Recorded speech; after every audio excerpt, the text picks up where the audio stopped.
Welcome to the Wednesday, December 17th, 2025 meeting of the Gloucester Conservation Commission. The time is just after 5:30, and we will start with a roll call of commissioners present. Member Cook, Here. Member Sargent, Here. Member Materi, Here. and Member Jackson. Here. All right, we do have a quorum. For the record, Commissioner Cook has reviewed the last meeting. So I'm good to go there. Okay, All right. great. Okay, first item on the agenda is administrative briefing. Do you have anything for us, Chuck? We did get approval from the mayor's office for a new commissioner who will start the first meeting in January. So hopefully we can not have potential issues with not having a quorum and having enough people to vote. So it'll be good to have a new addition in 2026. That's right. We still have other spots open too, right? Yes, yeah, there's to be two spots that are open. So Okay. Anybody else out there who's interested? Send your name in. and Or if we you know also do anybody. have the official 2026 calendar for meeting dates and submittals. Uh, so we can find that on the city website or just reach out to KT or I, and we are happy to send that your way. All right. Thank you. Next item is public comment. Any members of the public who wish to ask a question or make a comment on any matter that is not on tonight's agenda, please raise your hand. Looks like we have 5 attendees, and I think they are all on items tonight. So, and there's no hands up. Okay, moving on.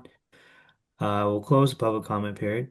The third item on the agenda is minutes review and approval. We have the minutes from December 3rd. Commissioner Jackson moves to approve the Conservation Commission meeting minutes of December 3rd as amended. Commissioner Cook seconds. Roll call. Member Cook, Yes. Member Sargent, Yes. Member Materi, Yes. Member Jackson. Yes. Okay, thank you. Next item is continued business. First matter is NOI 0283077 at 37 Massasoit Road. This item has been previously continued to the meeting of January 7th. The next two items are NOI 0283006 at 105 Wingersheek Road and NOI 0283007 at 107 Wingersheek Road. Both have been previously continued to January 7th as well.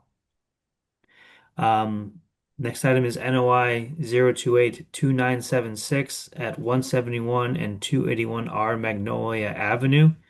This, I believe, is made a request to continue to February 4th. Commissioner Jackson moves to continue NOI 0282976 at 171 and 281 Rear Magnolia Avenue to the Conservation Commission meeting of February 4th, 2026. Commissioner Cook seconds. Roll call. Member Cook, Yes. Member Sargent, Yes. Member Materi, Yes. Member Jackson. Yes. Okay. Next item is NOI 0283080 at 598 and 600 Essex Avenue. This applicant has requested to continue to January 7th. Commissioner Jackson moves to continue NOI 0283080 at 598 and 600 Essex Avenue to the Conservation Commission meeting of January 7th, 2026. Commissioner Cook seconds. Roll call. Member Cook, Yes. Member Sargent, Yes. Member Materi, Yes. Member Jackson. Yes. Okay. The motion passes. Next item, NOI 0283036 at 3, 6, and 7 Welch Lane and R. Woodman Street. This matter has been previously continued to the meeting of January 7th. Next item is NOI 0283102 at 49 Two Penny Lane. Benjamin Bradley is the applicant. This is for the expansion and addition of second floor and stairway and elevating a portion of a home in riverfront area, coastal dune, ACEC, land subject to coastal storm flowage, priority and estimated habitats of rare species, and buffer zone to ACEC. Matt McGowan from RRB Design and Build representing.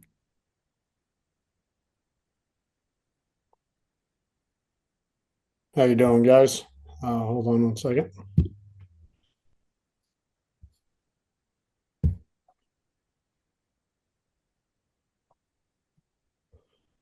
Trying to see, can you guys see me yet? Yes. Yes. Okay. How are you? Good.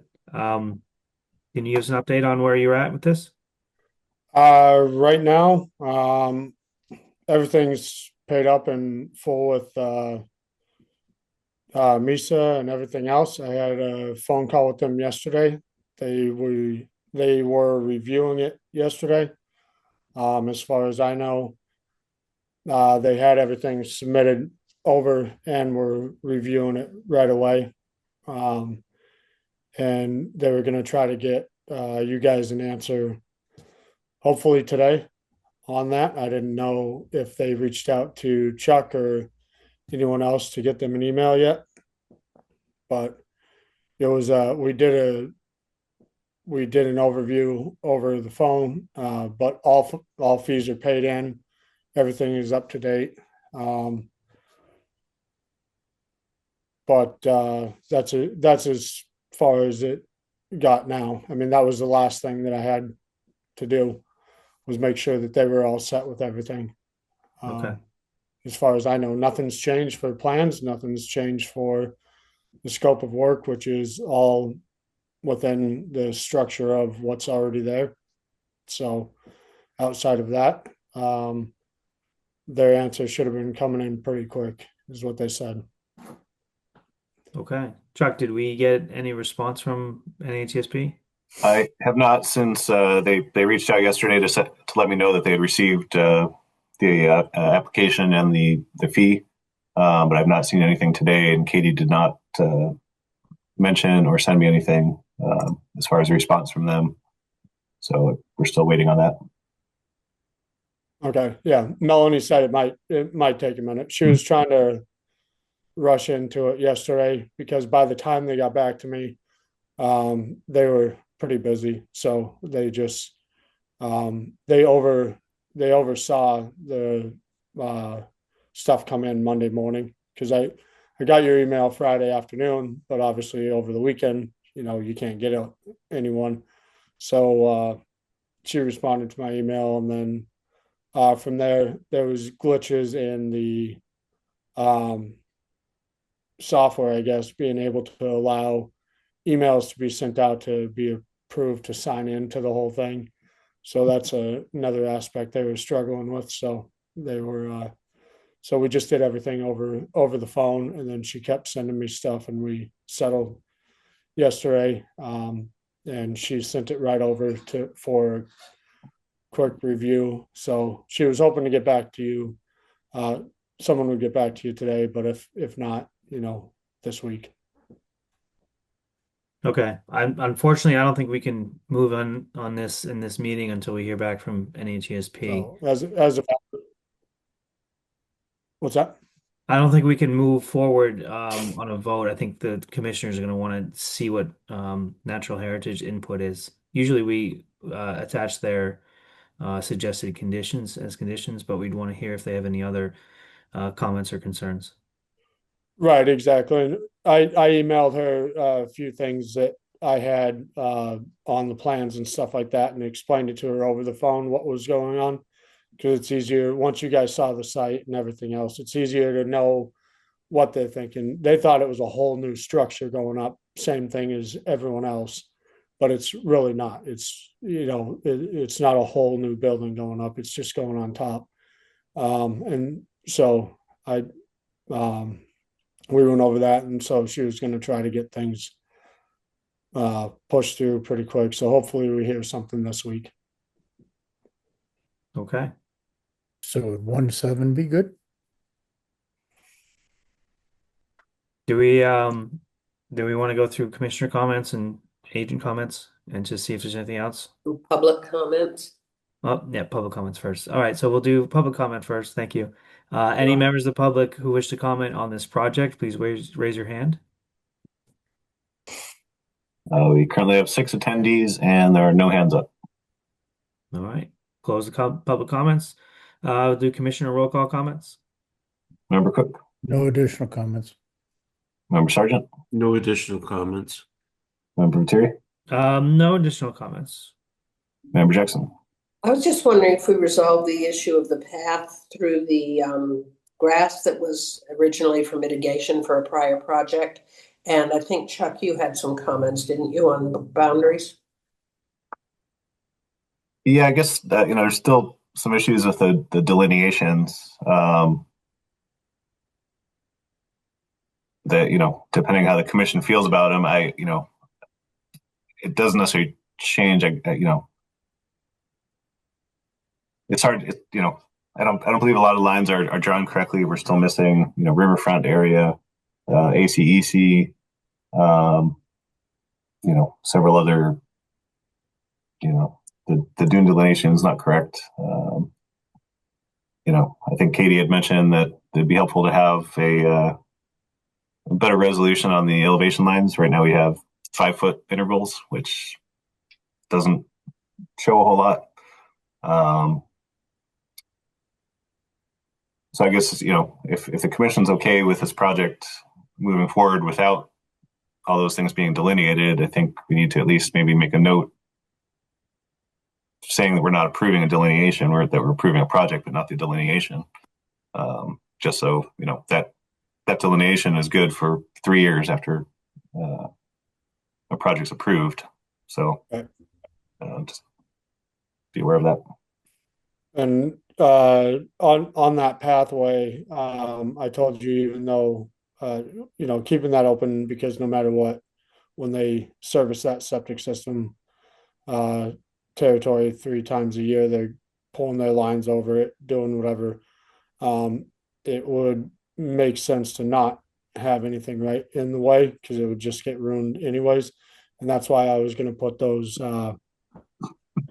American holly trees on the borderline of that, because I wanted to dress that area up anyways, but keep it sand, but then on the right side, dress it up with that to support the dune system, which would support a lot more than what dune grass would do anyways. That was my take at it anyways, just because I knew that once we build this, people are going to walk through that either way, and that will actually support it way more than dune grass would anyways. So I was just going to do that regardless, as the contractor and landscaper and stuff like that. I want to make sure that that is all protected. So that was my take on it prior to even this getting involved with conservation. So that was all. All right, thank you. You're welcome. I do have a question. So the additional stairway that's going to be built, that's kind of the only expansion of the footprint. Is that going to be a covered stairway? Is that going to be have a roof over it? Is it going to be impervious? Nope. It's just going to be open. Okay. All right. It's only a summer home, so they Yeah. don't use it for anything else. And so that's just going to be open, and just the staircase up to the second floor door. Okay. Yeah, I couldn't tell from the plan, even the updated plans, and kind of just playing around on the mass mapper and other things, how far off the high water lines for the riverfront area, and from the where the ACEC boundary goes officially and formally. So I'm not sure if we're dealing with additional impervious surface in the upland edge or the ACEC, or we're dealing with additional surfaces in riverfront area. But I suppose if it's not going to be an impervious surface, then maybe it's not material on the performance standards for each of those areas. I don't know if any other commissioners have thoughts on that.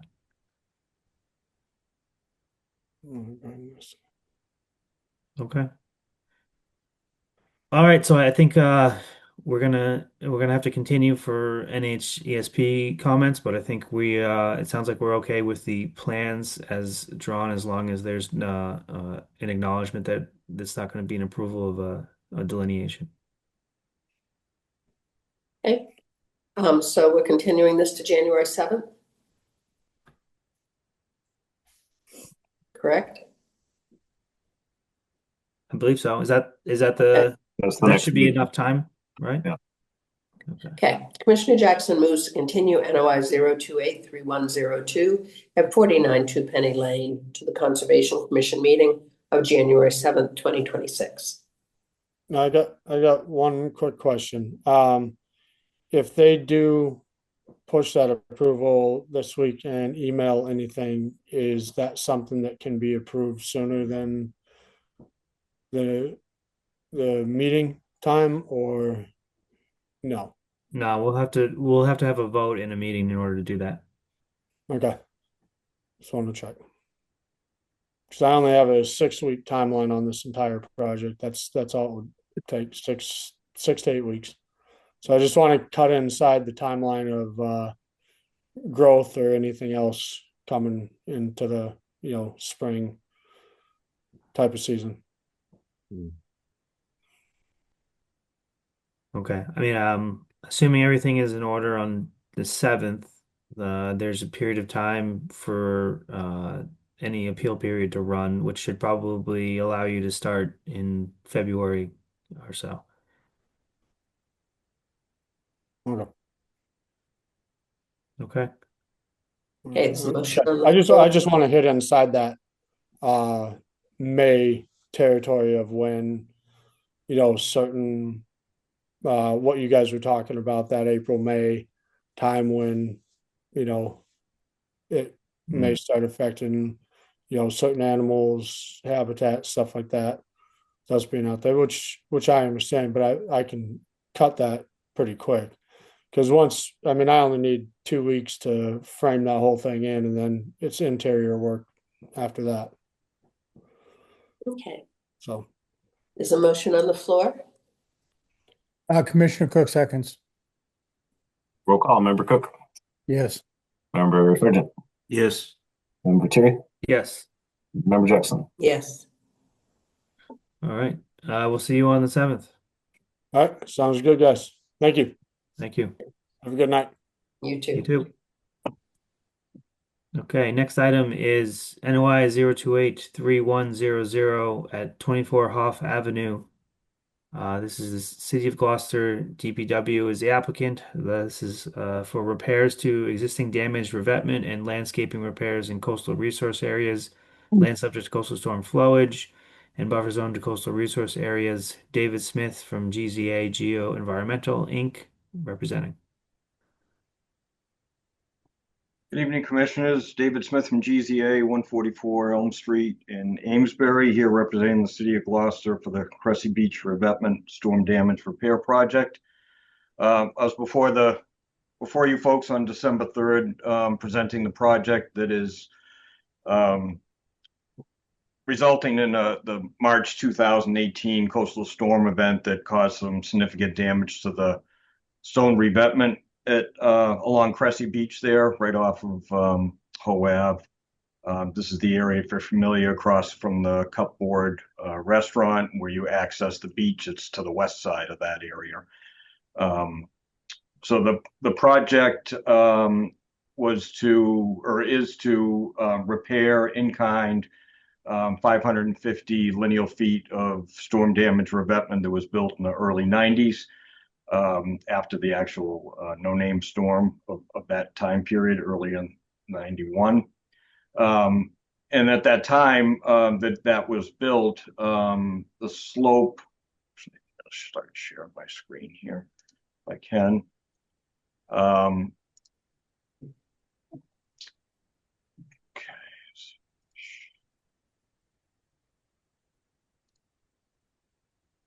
Okay. So that area, actually, I want to, before I go any further, show you. I hadn't had these photos before at the last hearing. I did have the prior 95 construction photos that we had scanned, way before digital photos back in that era. But I was able to find some other photos that actually were taken in 2003. And, this is that stone revetment here. Here's the trees on the backside. And, you can actually see on the slope here, and an armoring that was done. And I think it was done. I don't think this is overwash from the beach cobble that's here on the beach. And certainly you can look in the far distance here, areas where that upper slope on the far western end was, had some stone on the slope. So I hadn't caught that before, and I think this is a result of that construction back in that day. But regardless, I just wanted to kind of share that. But what we had presented back, or what I had presented back on the 3rd, was to rebuild this stone revetment, and then the upper part, instead of just vegetating it, we were looking to armor that upper slope. And you can see where the prior scour, or the existing scour line, is out there now, which is following my cursor here. And so a significant amount of erosion took place after that storm. And again, this past January 2024 caused some additional scour to that slope as well. So this was the proposed project, and we're going to put a vegetated area behind it. So after the hearing on the 3rd, I did receive comments from each of you and took that into consideration. And then we looked at, some other alternative measures, certainly nourishment. We considered that right from the start as part of this project. Unfortunately, FEMA does not reimburse for nourishment. They reimburse for in-kind improvements along with approved mitigation, but it's been my experience they wouldn't fund a nourishment as part of that, of a federal project like this. Secondly, in order to nourish an area of this beach, and apologize, the siren's going on behind me here, but in order to nourish this beach to be any sort of effective in reducing the wave impacts to this site, you'd be looking at tens of thousands of cubic yards of material, which would far outweigh in cost the impacts and the cost of this project here. So nourishment, because you'd have to do the whole beach. You can't just do this area right in front of the repair area. So what we ended up considering as part of an alternative design here was to still, repair in kind the stone revetment out in front. But what we're going to do, what we're proposing here, is to actually vegetate the upper part behind it, integrating in, I'll zoom in a little bit, and this is a typical cross section at section A, but putting in a gabion, kind of like this capstone type thing, right at the landward edge of this stone revetment cap. And then this slope up here would be vegetated.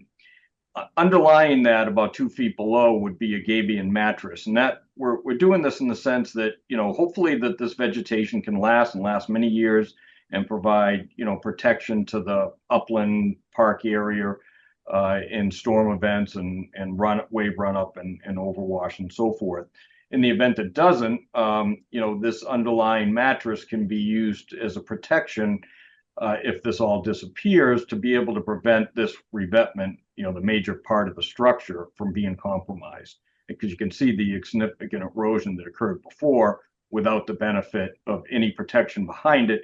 It scours it out and just destroys the structure. So the idea was to kind of bury this, basically put it under, 2 feet under, and then vegetate it.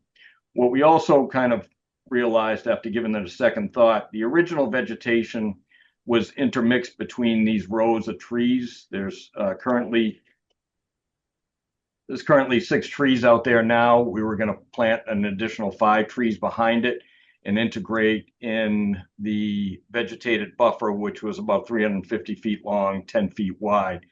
I kind of thought about, with the way this faces and, north being up relatively up the page, you're going to have some shading impacts resulting from this tree. I hadn't really thought that much about it before. So the nice thing about having this vegetation move closer to the water is that we actually vegetate along the slope here and be on the southern side of these trees. So I thought that was kind of a plus. In addition, we had the prior vegetated area was about 3,500 square feet. We're going to increase that because we're going to, it's not going to be a kind of a uniform 10-foot wide path. We're going to do an extensive, vegetation within the eroded area. So that's going to go, significantly wider here, a little bit, less in the width here. but that was about 5,400 square feet. So we're going to increase the amount of plantings as part of that. And then I know one of the comments before was to provide some signage or fencing. Certainly one or the other could be incorporated along this landward edge, and it would actually be kind of helpful to vegetate along this slope. I don't think too many people would want to walk down a sort of a vegetated slope as opposed to just a flat area behind it. But certainly we can incorporate that signage to keep people off. So that is kind of the modification to the design. Again, providing that vegetated slope behind it and hopefully addressing Commissioner's comments. Okay, thank you very much. We will open up to public comment and then do commissioner comments. So any members of the public who wish to comment on this project, please raise your hand. We currently have 6 attendees and there are no hands up. Okay, commissioner roll call comments. Member Cook, No, I think the changes are great. Thank you. Member Sargent, Yeah, thank you for the recent revisions to the original plan. I'd like a 2-year monitoring for the mortality of the vegetative buffer plantings, and that they must consist of native plantings as you had proposed. I'd like a perpetual condition in the COC that prohibits further alteration within these vegetative buffer areas, except as may be required to maintain those areas in the proposed condition. Thank you. Member Terry, No comments. and Member Jackson. I have no additional comments. Okay, shall we move forward? Yes. Commissioner Jackson moves to close the public hearing for NOI 0283100 at 24 Hoe Avenue. Commissioner Cook seconds. Roll call, Member Cook, Yes. Member Sargent, Yes. Member Terry, Yes. Member Jackson. Yes. Commissioner Jackson moves to approve NOI 0283100 at 24 Hoe Avenue with the aforementioned conditions and those previously discussed. Commissioner Cook seconds. Roll call, Member Cook, Yes. Member Sargent, Yes. Member Terry, Yes. Member Jackson. Yes. Okay, you're all set. Great, thank you very much. Thank you. Have a good night. Now moving on to item 5 on the agenda, which is new business. First matter, NOI 0283103 at 3 Pond Road. Cape Ann Transportation Authority is the applicant. The project is for repaving existing paved and gravel parking lots in riverfront area and buffer zone to a pond and BVW. John Judd from Gateway Consultants, Inc. representing. Thank you, Mr. Chairman, members of the commission. For the record, John Judd, engineer with Gateway Consultants. Having some internet problems at my home computer, so I'm on my cell phone to describe this project at 3 Pond Road. This is the CADA building. As shown on the applications and plans that were submitted, we are proposing, it looks like Chuck's bringing it up. Thank you, Chuck. We are proposing to resurface, grind, mill, and resurface the parking area that surrounds the building. In addition, you'll see to the top left of the screen, we are proposing the existing gravel area to be paved. This is partially within riverfront area and buffer zone to the BVW associated with the pond outside of the 3 Pond Road building. We have included a stormwater management report. We have included the required documents with the stormwater handbook as outlined within DEP guidelines. We are showing a proposed level spreader infiltration around the entire proposed gravel area, which is going to be proposed to be paved. In addition, we have 2-to-1 mitigation planting to sort of surround that and improve that buffer zone to the pond and the what's mapped as riverfront. It was a surprise to me that it is in fact riverfront, but it's mapped that way, so that's the way we're treating it as a more restrictive riverfront area. associated with that water system. So that's essentially all work is going to be lined by erosion control sock, and you can see the buffer zones associated with the wetland areas on and off the property, as shown on the plan there. But I can answer any questions you might have at this time. Thank you. Okay, thank you. We'll open up to public comment first. Any members of the public who wish to comment on this project, please raise your hand. We currently have 6 attendees and no hands up. Okay, Commissioner roll call comments? Member Cook, I have no comments. Member Sargent, Yeah, I'm wondering if the existing Vortex stormwater treatment unit has ever been serviced and if it's functional. I recall seeing water ponding over the unit a few times. Also, it appears that the mitigation area encompassing the area of existing solar panels. Are those solar panels proposed to be relocated? There should be a 2-year monitoring for the mortality and mitigation plantings and a perpetual condition in the COC that prohibits further alteration within the mitigation area, except as may be required to maintain the area in its mitigated condition. Thank you. Member Materi. Yeah, the riverfront boundary on the plan appears to be based off of the property line. I'm not sure if it should be, it's supposed to be based off the high water mark. I'm not sure if it needs to be adjusted to account for that or the reasoning behind that. Can you just confirm the entire parking lot around the building is going to be repaved and resurfaced? I saw 2 locations where there was going to be a saw cut. I'm assuming that's just because those are the property boundaries, but all the parking lot is going to be paved. I guess my question, so even that in the riverfront area. Um, the illicit discharge statement in your stormwater report didn't have a signature on it, so make sure to get that cleared up. Um, I guess one question was whether this facility had a NIPD's permit. And then the long-term O&M plan for stormwater controls, that's in your stormwater report.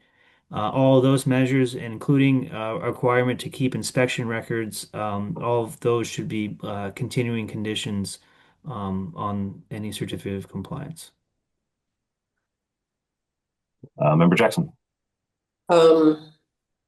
I don't have a lot to add. I noticed on your NOI that it was saying there was 0 impact, however, to the riverfront area. However, it seems to me there will be at least temporary impact, which you did refer to kind of in the NOI. I don't know how other commissioners feel about that, but since you addressed it in the NOI, I could be okay. Other than that, I really don't have any further questions. Chuck, sorry, Chuck, do you have anything? Yeah, I know you see this every day. Any comments on this one? Yeah, I think most of the questions have already been asked regarding the solar panel area. Making sure that area is still. I'm assuming those panels are going to stay there and require servicing and stuff like that. Yes, they are. Yeah. And then I believe even though the impacts are temporary, we would want to include that area for the riverfront for the calculations, just to make sure that area is covered. So once we figure out, I agree with Member Thierry about the the riverfront boundaries. It kind of looks.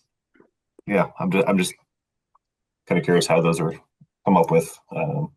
They aren't 100 feet from the actual edge of the water there. I did have a question too on the stormwater report. I'm wondering if you looked at whether or not this would be considered a LUPL, a land use with higher potential pollutant load, because there is vehicle servicing, cleaning, storage, and fueling station associated with CADA there. I don't believe it would impact what needs to happen. I just think there may be a couple boxes that need to be checked on standard 5 for the stormwater. Okay, sure. As far as the, if I could, is there any other comments? Or is that it, Chuck? That's it for me. Okay. Going back to Dave, as far as the existing, there's actually two vortex systems there. There's one as you come over the bridge, and then there's another one down by the solar panels on the other side. It's part of our maintenance program that they be checked and pumped and properly maintained. I don't know the answer to when it was last uh, maintained, but those records, as you know, have to be submitted to the Conservation Commission and kept on site. So I will check with the CADA maintenance crew out there and find out what the history is and where their documentation for maintenance, if that has been taking place, and get that to you. As far as the boundary of that, the riverfront area, it's typically coastal rivers that you have the mean high water, and inland rivers, which this is considered inland. It would be the top of the bank. So that's how we came up with that thread of the stream, if you will, in using the GIS information that where we didn't have it, because again, that to me that's more of a pond characteristic rather than riverine. But we use the riverfront based on what's available through the GIS, where it was not clear to us. But for the most part, it follows the top of the bank. As far as let's see, there was some other comments. David, you had one other comment regarding the solar panels, and Chuck did as well. Those are going to remain. The intent was to plant around those to allow for the appropriate square footage to be filled in, if you will, around those solar panels. And if that needs to be mapped, we can certainly do that where that's going to be expanded. And the other comments from Chuck as far as the potential pollutant load from this, we can certainly look at that as well. But there are, it is obviously an interior maintenance. There's no, to my knowledge, maintenance happening on the outside, and that would fall under the Massachusetts plumbing code, where they have interior storm drains and oil water separators associated with that interior garage. That's just state law under the plumbing code. I don't believe there's any maintenance outside. I've never seen maintenance of those trucks, but Chuck, you're there on a daily basis. You may, if you see anything to that effect, then I can look into that further. But I believe all maintenance of those vehicles are taking place on the inside. And let me see. Did I miss one? There was one other comment.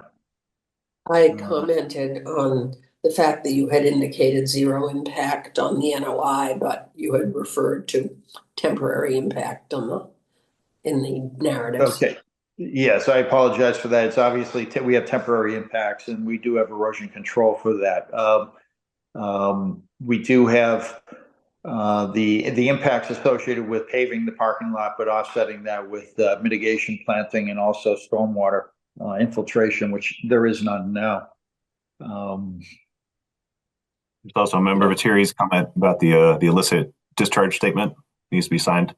Yeah, no problem. We'll take care of that. I'll get that over to the management.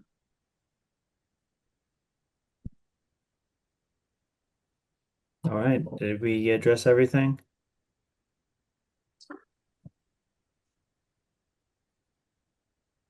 Do we feel comfortable going forward? Yeah, we can, Contingent upon getting the signature. yeah, make that part of Yeah. the conditions. Okay. Right. Commissioner Jackson moves to close the public hearing for NOI 0283101 at 3 Pond Road. Commissioner Cook seconds. Roll call. Member Cook. Yes. Member Sargent. Yes. Member Terry. Yes. Member Jackson. Yes. Commissioner Jackson moves to approve NOI 0283101 at 3 Pond Road, contingent upon receiving the signature needed on the stormwater management report, and including all of the conditions just discussed at this meeting and previously. Commissioner Cook seconds. Roll call, Member Cook, Yes. Member Sergeant, Yes. Member Terry, Yes. and Member Jackson. Yes. Okay, thank you very much. We'll take care of that and get that right into Chuck. Okay, thank you. Have a good night. You too. Okay, last item of new business is RDA 1841 at 15 Biskie Head Point. Reed Boynton is the applicant. This is an after-the-fact approval for existing fill, rip-rap piles and floats within riverfront area, land subject to coastal storm flowage, coastal resource areas and buffer zone to coastal resource areas. David Smith from GZA Geo Environmental Inc. is representing. Welcome back. Yeah, good evening, Commissioners. Long time no see. David Smith from GZA, 144 Elm Street, in Amesbury, here representing the Heron Way Cooperative Association, which maintains or owns the Heron Way Marina at 15 Biskie Head Point. So this is a little bit of a unique filing in the sense that we're looking for Conservation Commission approval for structures that have been at the site for dating back to almost the 1940s on some of it. And the reason why is because if the Commission remembers that back in 2022, we filed a notice of intent and received an order of conditions in March of 2022 for the pier reconstruction project at the site. That work was performed in fall of 2024 and into the spring of 2025. It was successfully done. We filed a certificate of compliance and received that of August this past year.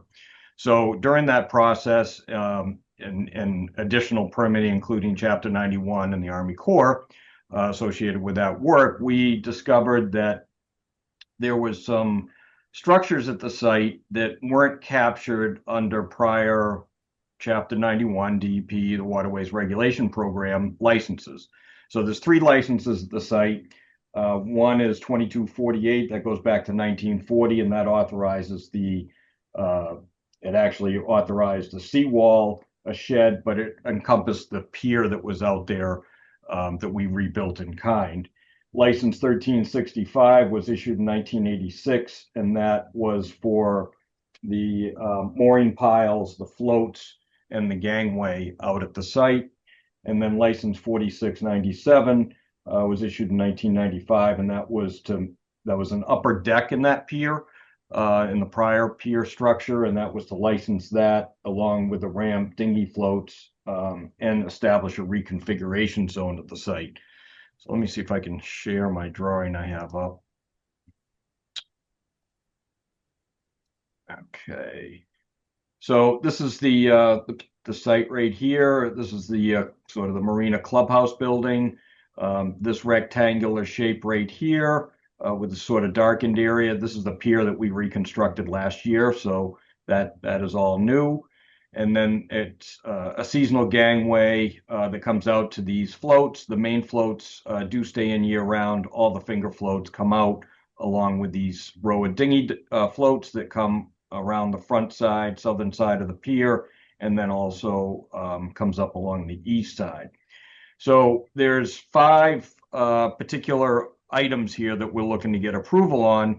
One is the historic fill, which is this little area right here from the clubhouse to the pier, which actually in the 1940 license, the original license, the clubhouse hasn't changed. It's always been that footprint, and the pier's always been in that footprint. I think what probably occurred is, back until really recent years, when you license something with the Waterways Regulation Program, it's generally all fixed structures and fill below the mean high water line. So DEP has kind of enforced a historic high water line, and that is on Mass Mapper. You can see the presumptive jurisdictional line. And that's what this line, this dashed sort of dotted line here represents. So with that, and that line comes from the Coast Survey Plan in the 1800s that's digitized in the Mass Mapper. So this area basically between the clubhouse and the pier wasn't specifically captured on any of the license. So this is the area that, again, this is fill. It's been there since 1940s, that we would like to get authorized. And again, we're trying to authorize all this through DEP, the Waterways Regulation Program. Their requirements are that you need local Conservation Commission approval. So we can't fully license and bring the site into compliance unless we get sort of a sign off from you folks. So that's the first item. The second item is right to the right of these dinghy floats that are seasonal and up to the property line, which is this dashed area right here, encompassing this diagonal hatch, is it's a sloped shoreline here. One could say it's a boat ramp, and it is used as a boat ramp. I don't know if it was ever, specifically constructed as a boat ramp, but this is how the marina gets their floats out, and then they store them out on the north side of the parking lot, out near the entrance. But this is how all the floats come in and out. So it is a filled area. So this would be this area hatched that I just talked about originally is number one. This is number two, the boat ramp. That's combined into 350 cubic yards of fill. The third item is presumably when they probably created this sloped area, this ramp, there was some stones in the way and they had piled them along the shoreline here. So this is rocks that are just have been there. There's real no significant purpose other than that they were certainly, not natural because they are stacked. So this is this area of riprap is the area that we're looking to authorize. That's number three. Number four, where's number four? Oh, over here. So this set of floats is pile held.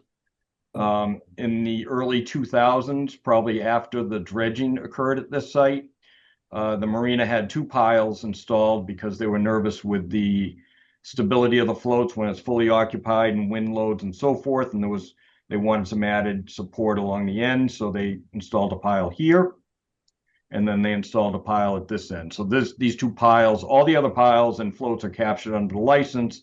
These two were not. So that's number four. Number five is this outline around the marina is the reconfiguration zone.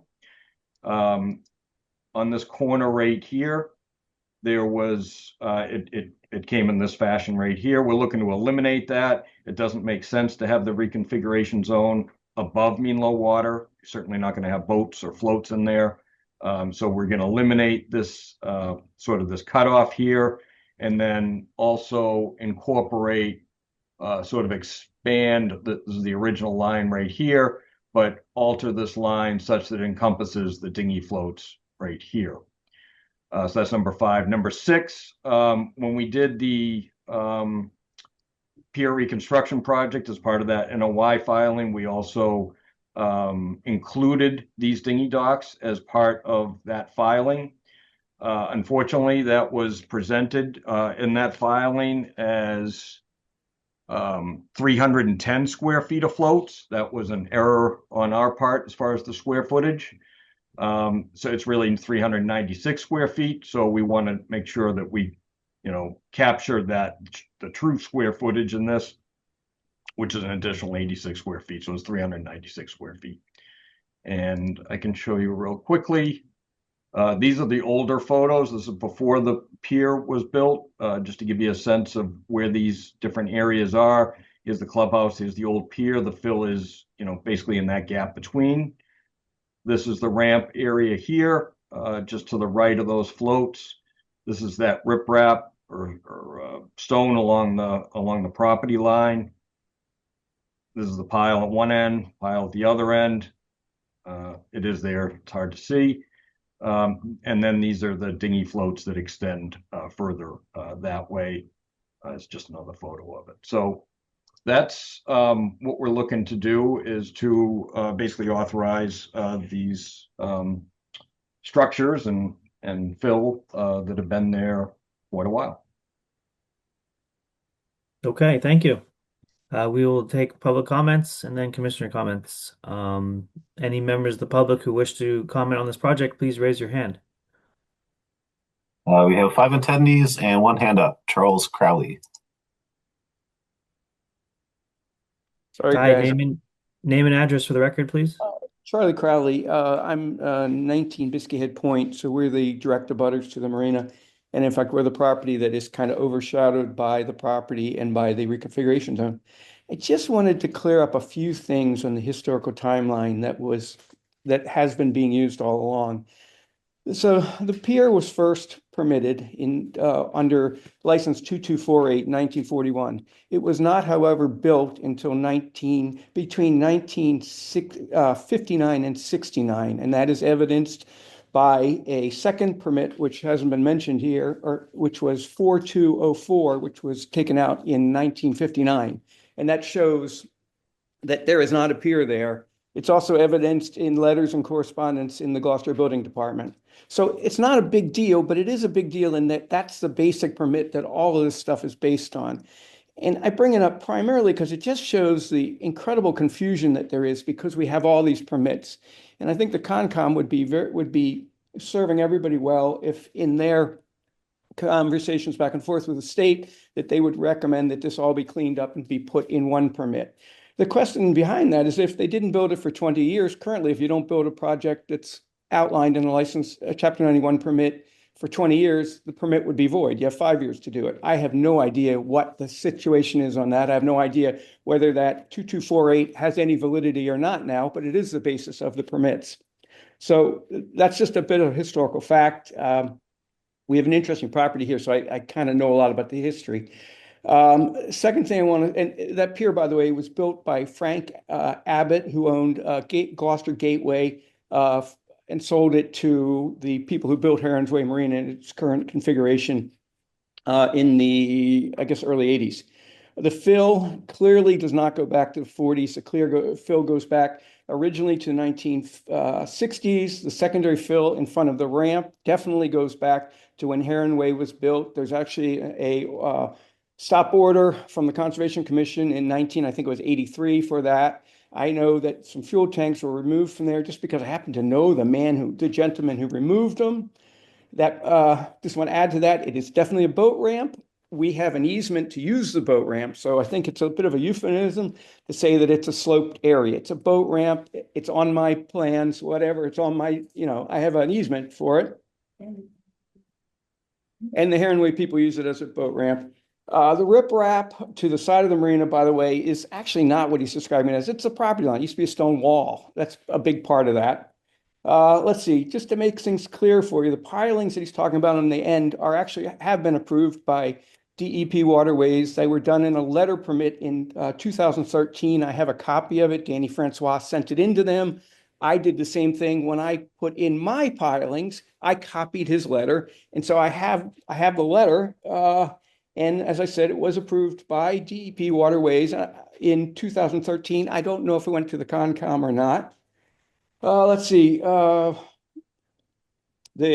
reconfiguration zone, please note that it's being moved because it actually, as it is written, he says it goes over the leeward edge of the high water mark. That is another euphemism to say that as they drew it, it actually extends onto our property. We've been fighting this for 15 years to get somebody to recognize it. I'm glad they're doing it, but God, I wish it didn't take 15 years.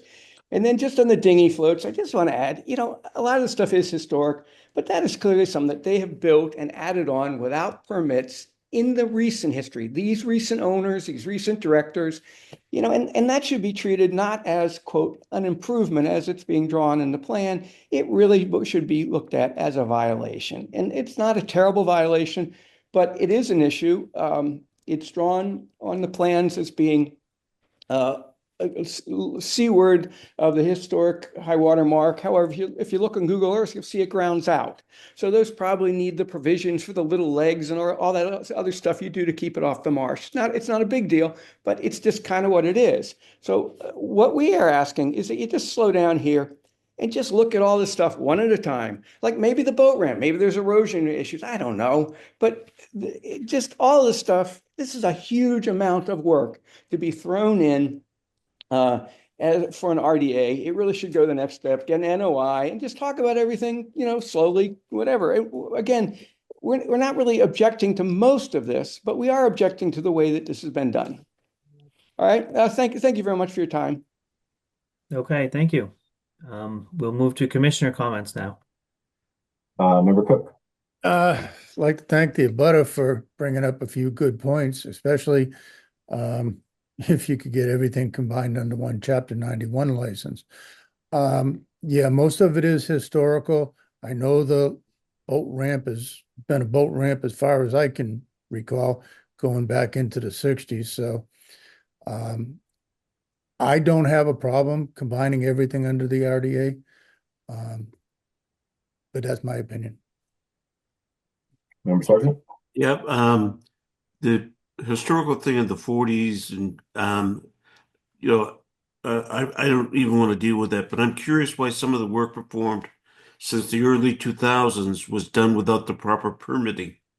I'm wondering if those same items, particularly numbers 4, 5, and 6, would be better suited for an after-the-fact NOI. Thank you. Member Terry. Yeah, I think the whole thing needs to sort of be an after the fact NOI, except for the one modification of the reconfiguration zone, which I don't really know if that has an impact on any wetland resource area. But I think if the way to look at this is not, what are the impacts from it continuing to stay there? I think it's what are the impacts of it if you were starting from scratch and proposing this anew? What would you need for filing that? And I think you would need an NOI. I don't think this would be an RDA project if there was nothing there and you were looking to build this. So I think the proper filing, I guess we can vote on the RDA. I think my inclination would be to vote for a positive determination, but I think it has to come back as an after the fact NOI. I don't think, I don't have an issue with sort of getting all that stuff done. And I understand it's, procedural for getting Chapter 91 licensing, and I think that's a good thing in order to get all of that squared away and addressed. And in terms of the violation end of the question, I would say the an after the fact filing would be one remedy for a violation. So to some extent, it's six of one, half a dozen of another for me. But I think NOI is the way to go on this one. Member Jackson. Yes, I agree that an after the fact NOI is needed. I don't have a problem with the historic stuff, but the more recent stuff under the current owners, and I think the abutter is correct here, need to be looked at. And basically, we need to figure out if what has been done is jurisdictional, which seems pretty clear it is. And then whether or not those projects are permittable. And they probably all are. But we also need to look at any mitigation that we might have required or any building conditions that we might have included. So I think we need a more detailed look at this through and after the fact NOI as to exactly lay it out as to exactly what has been done each project so that we can figure it all out.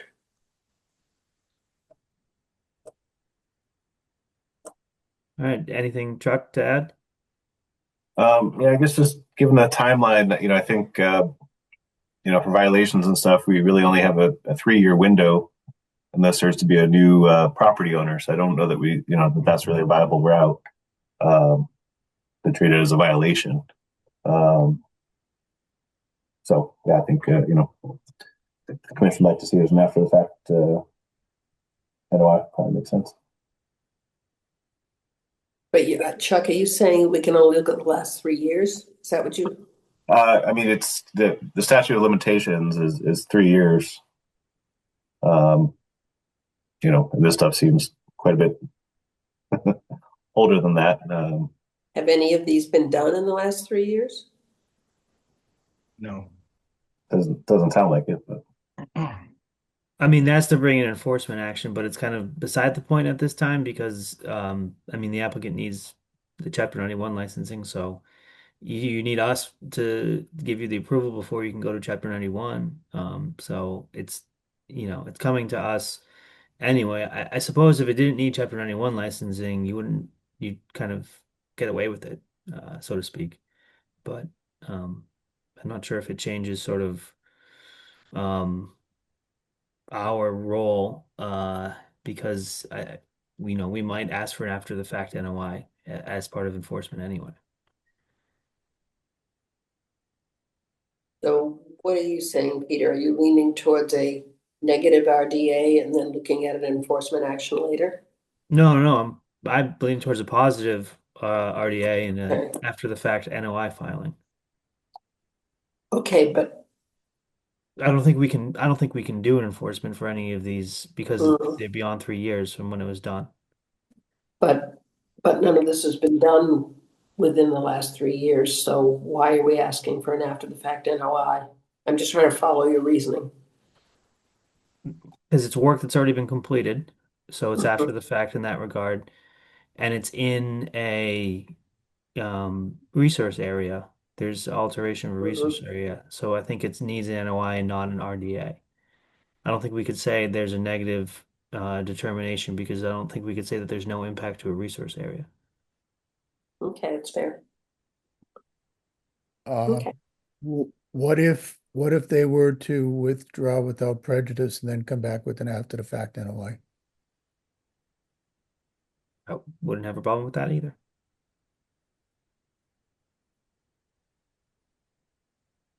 All right. I mean, David, I guess the ball's in your court, whether you want to, I mean, you're gonna have to come back with an NOI anyway, it seems. So whether you want to withdraw or whether you want us to issue the positive determination.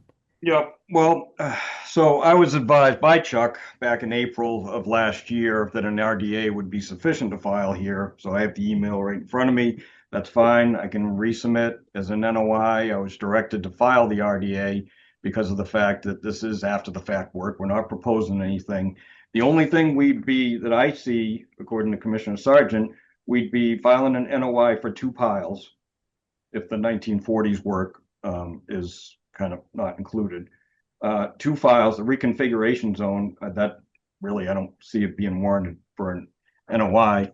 And then just the additional 86 square feet of dinghy floats, because the commission already approved 310 square feet on the ones when we did the pier reconstruction project. So if I'm going to be filing a notice of intent, it's just for those items. Okay.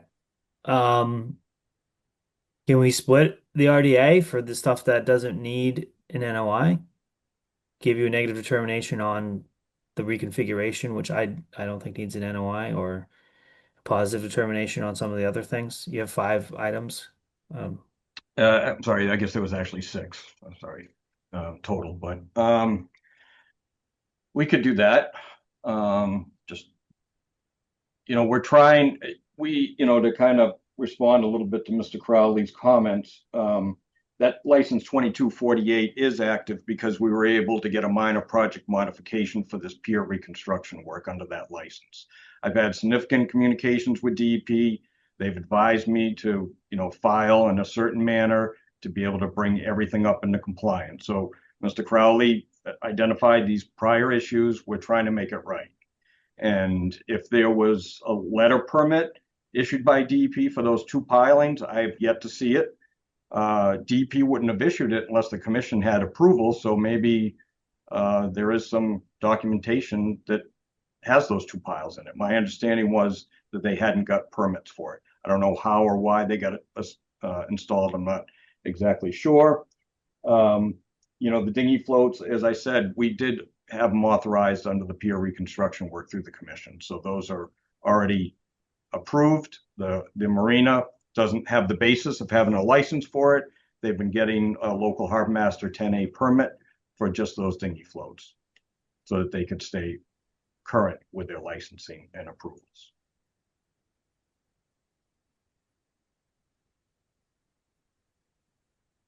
okay. Well, how would you like to proceed?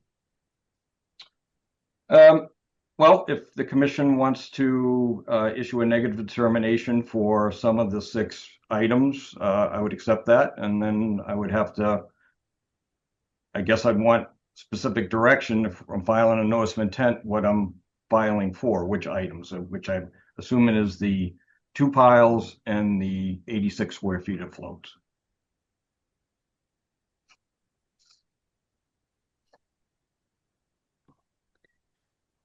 Are we not considering the historic fill as something that needs to be Oh, I thought that would be permitted? covered under the negative RDA determination. What, because it was done in the 40s or 50s? Correct.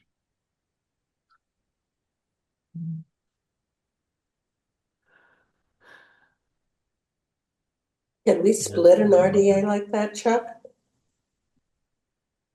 I believe so. Yeah, I mean,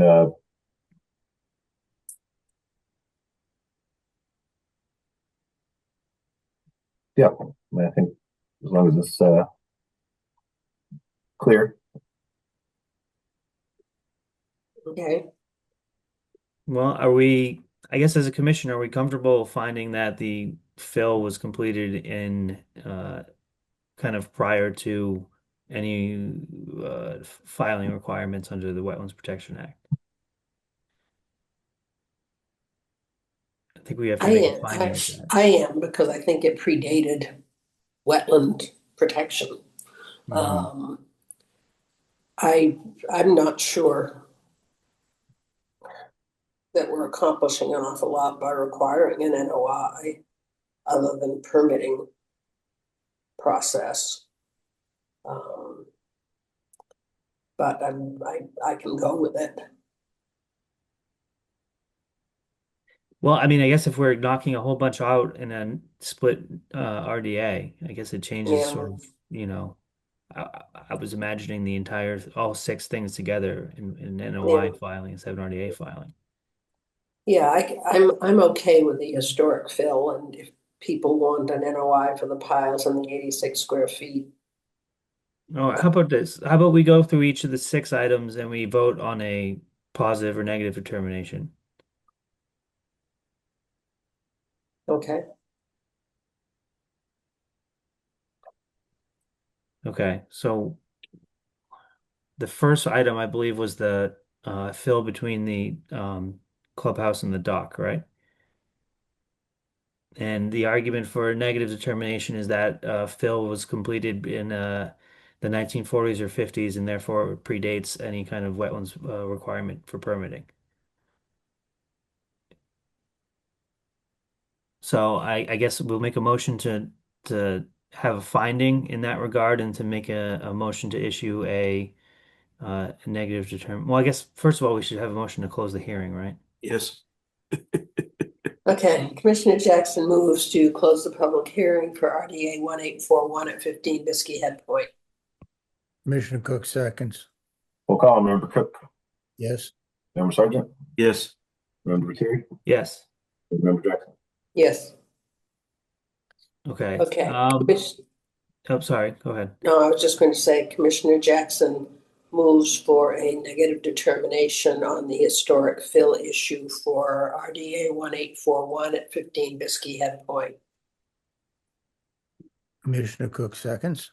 Oh, sorry. Covering just item one or covering the Covering ramp? just I was going with your suggestion that we just do item one. Okay. Okay, we have a second. Member Cook, Yes. Member Sergeant, Yes. Member Terry, Yes. and Member Jackson. Yes. Commissioner Jackson moves for a negative determination on what was item two, the ramp and some floats? Ramp? Just the ramp. Just the ramp. Okay, for a negative determination on the ramp. Commissioner Cook seconds. Roll call, Member Cook, Yes. Member Sergeant, Yes. Member Terry, Yes. Member Jackson. Yes. Commissioner Jackson moves for a negative determination for the stonework piled along the property line for RDA 1841 at 15 Biskie Head Point. Commissioner Cook seconds. Roll call, Member Cook, Yes. Member Sergeant, Yes. Member Terry, Yes. and Member Jackson. Yes. Okay, this is the next one is the floats, the pile held floats. These are the piles we were talking about. Yes. Okay. Commissioner Jackson moves for a negative determination for the pile held piles for the piled held floats. Commissioner Cook seconds. Roll call, Member Cook, Yes. Member Sargent, No. Member Terry, No. and Member Jackson. No. You have to move for a positive determination on that? Or is it- Yes, that would be a positive determination. Okay. Commissioner Jackson moves for a negative determination on the reconfiguration zone. Commissioner Cook. Or, yeah, Biskie Head Point, 15 Biskie Head Point. Roll call, Member Cook, Yes. Member Sargent, No. Member Terry, Yes. and Member Jackson. Yes.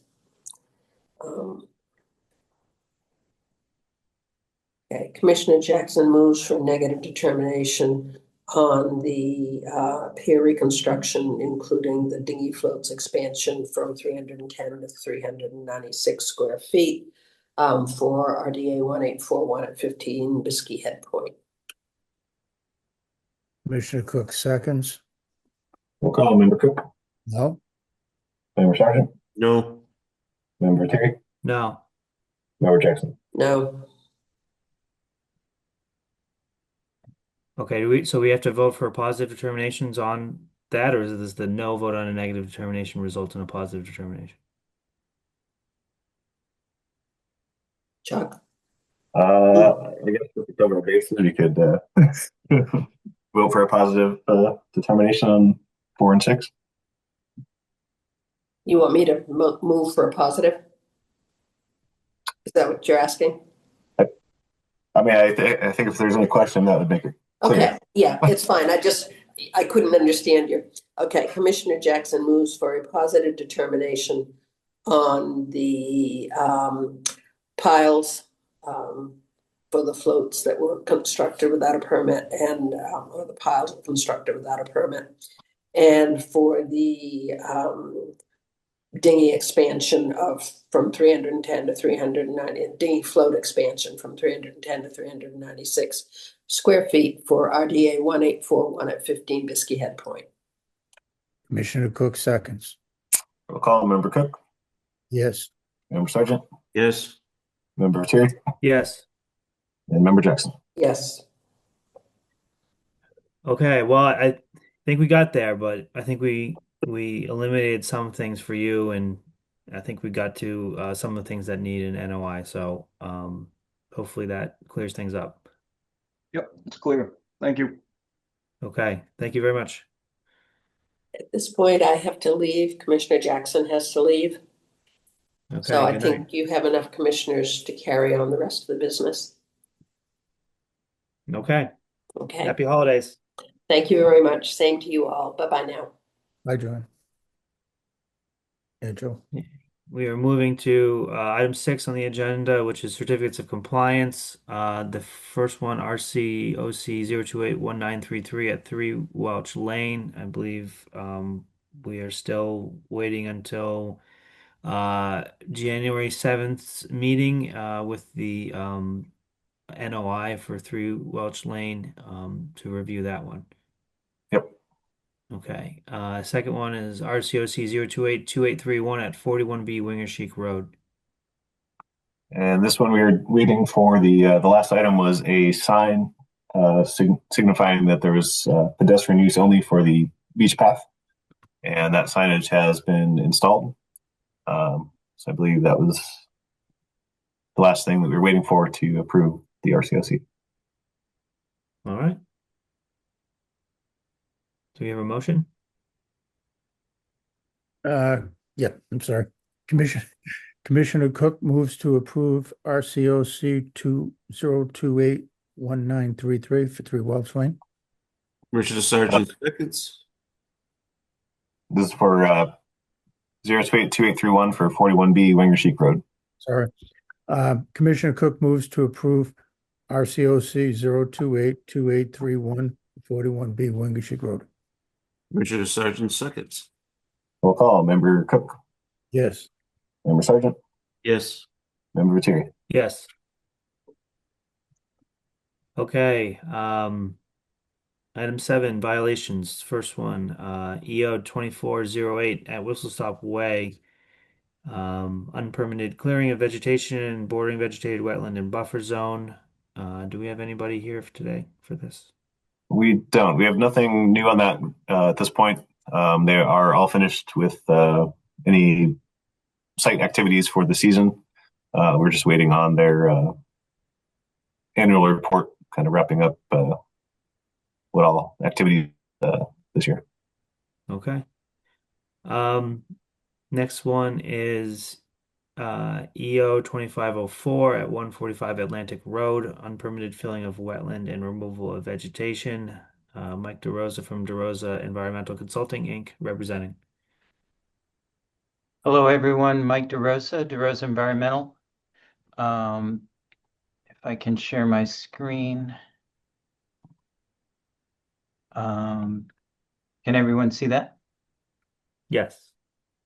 So since the last meeting, we prepared, I think it's a couple meetings now, we've prepared an additional mitigation area for inadvertently cut vegetation in this green zone here.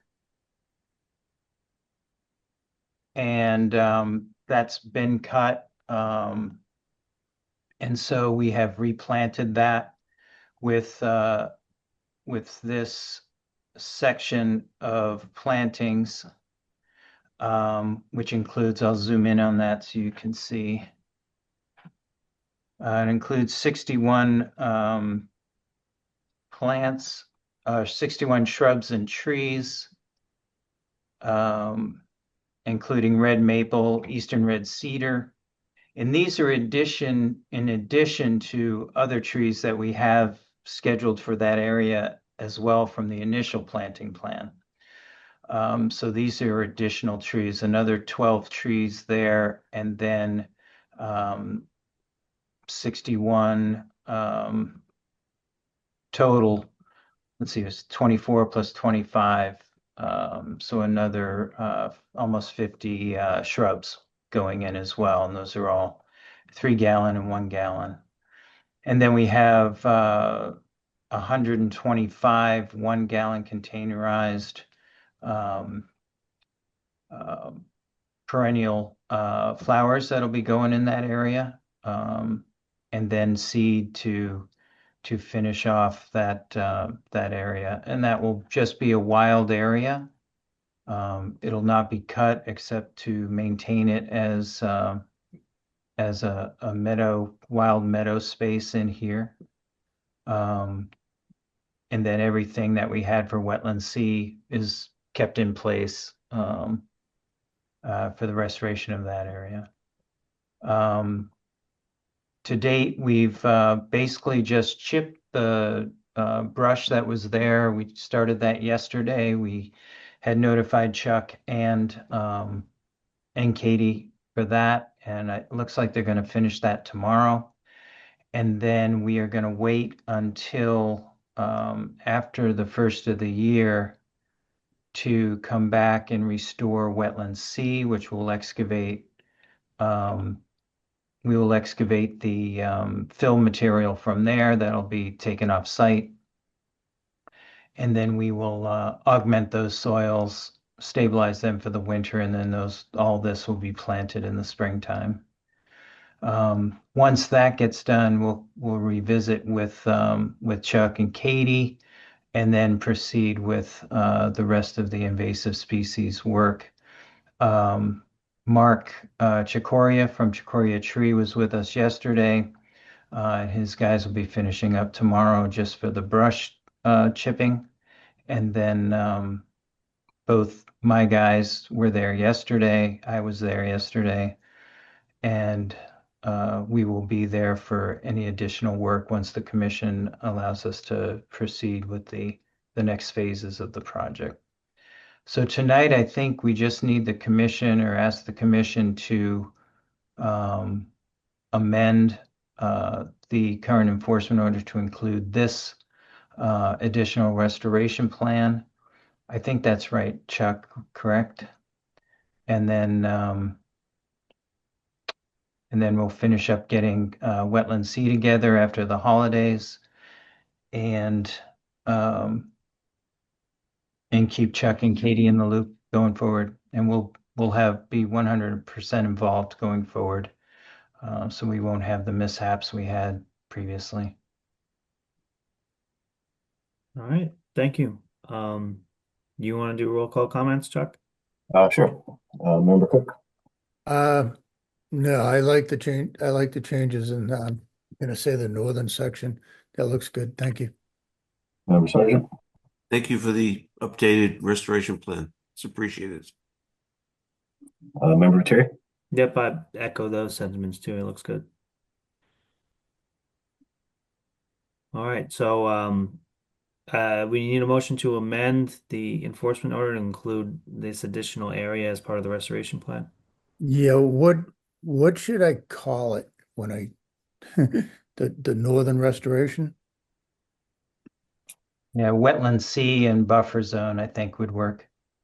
Okay, Commissioner Cook makes moves to amend enforcement order 25-04 for 145 Atlantic Road to include wetlands, the changes to wetland C, and what do we call that? The northern Buffer sec- zone? the northern buffer zone. Commissioner Sergeant seconds. roll call. Member Cook, Yes. Member Sergeant, Yes. and Member Terry. Yes. All right, thank you very much. Thank you, everyone. I appreciate it. Happy holidays to everyone. Happy holidays. Okay, last item in violations is the violation at 91 Wheeler Street, unpermitted anchoring of houseboat in salt marsh. James Marshall representing. Um,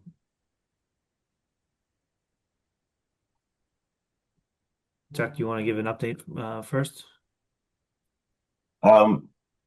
Yep.